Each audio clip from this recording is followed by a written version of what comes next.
Olá, sabe aquela busca por um sentido, um propósito maior na vida? Pois é, parece que tá todo mundo de um jeito ou de outro nessa jornada. Mas e se a chave para uma vida realmente transformada estivesse em quem a gente decide conhecer de verdade? É sobre essa conexão que a gente vai conversar hoje. Como o fato de entender quem Deus é pode, de fato, mudar radicalmente o nosso jeito de viver.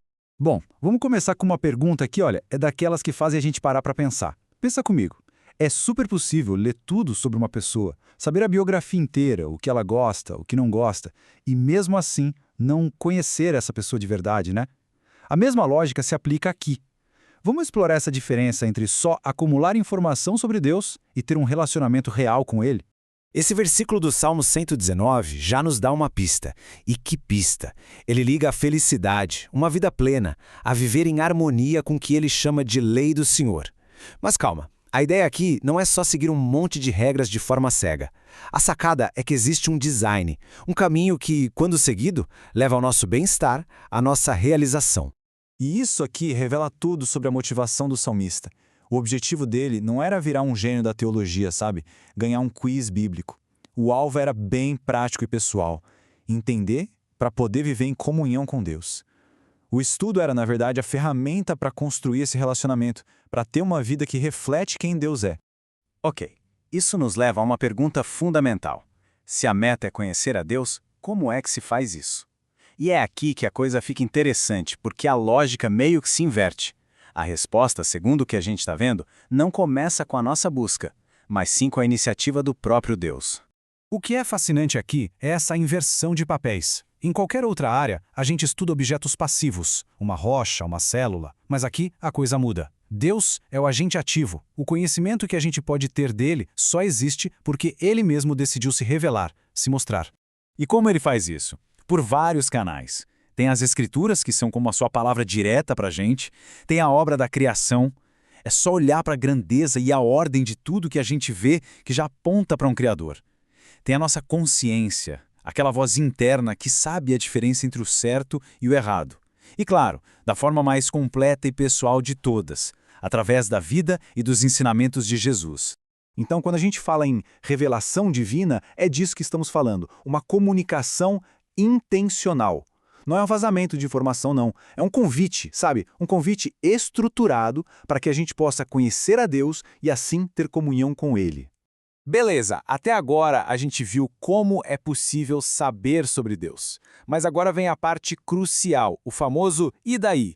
Como é que todo esse conhecimento sai da cabeça e muda de verdade o jeito que uma pessoa vive o dia a dia, toma decisões, trata os outros? Esse contraste aqui é brilhante.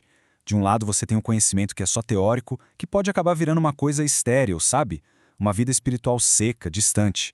Do outro, tem um conhecimento que é relacional, e esse sim transforma o coração, renova a vontade e, de fato, direciona os nossos passos. A meta não é só entender os atributos de Deus, mas conhecer o Deus vivo por trás desses atributos. E o mais legal é que não é uma via de mão única, é um ciclo que se alimenta. Pensa em aprender a nadar. A pessoa pode ler todos os livros do mundo sobre natação, mas só quando ela entra na água e começa a praticar é que o conhecimento se aprofunda de verdade. Aqui é a mesma coisa. Conhecer a Deus leva a uma vida de obediência, e essa obediência, por sua vez, abre a porta para um entendimento ainda mais profundo de quem Ele é. E esse é o ponto central. Conhecer a Deus de verdade não é um esporte para quem fica só na arquibancada. O conhecimento genuíno e a prática de vida não são duas coisas separadas. Elas estão tão conectadas que, na verdade, a obediência não é só uma consequência de conhecer. Ela faz parte do próprio processo de conhecer. Certo? Então vamos para os resultados práticos. O que acontece na vida de alguém? Que frutos visíveis a gente consegue enxergar quando uma vida é construída nesse tipo de conhecimento ativo relacional? Essa frase é de um poder imenso. O jeito que alguém enxerga a Deus não é só uma ideia abstrata, uma crença guardada na gaveta. Funciona como um sistema operacional para as decisões, para as reações, para as atitudes de todo santo dia. Ou seja, no fim das contas, a teologia de uma pessoa acaba virando a biografia dela. E que tipo de caráter que nasce a partir daí? Bom, a gente vê virtudes que realmente transformam. Um desejo por santidade, que nada mais é do que querer se alinhar cada vez mais com o que é bom. Um coração grato, mesmo no meio dos problemas. Paciência, porque se entende que existe um propósito maior. Humildade, ao reconhecer o nosso lugar diante do infinito. E o mais importante, não são qualidades forçadas, são frutos que crescem naturalmente nesse terreno. Então, como a gente traduz isso para ações concretas? Basicamente em 3 passos. Primeiro, estudar as Escrituras, mas com o foco de conhecer a pessoa de Deus, não só de acumular fatos. Segundo, deixar que esse conhecimento desafie e mude o comportamento na prática. E terceiro, buscar ativamente uma vida que espelhe o caráter desse Deus que se está conhecendo. E é muito importante dizer, isso não é um curso com um certificado no final, tá? O que a gente vê é que esse processo é uma jornada, uma exploração que dura a vida inteira.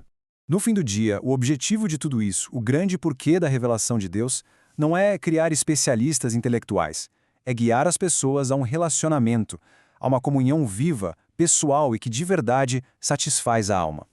Então, toda essa nossa análise nos deixa com uma reflexão final, né? Será que o conhecimento que se tem sobre Deus está realmente cumprindo o seu propósito de transformar a vida? É uma pergunta que vai muito além da informação e toca bem no centro da nossa experiência com o divino.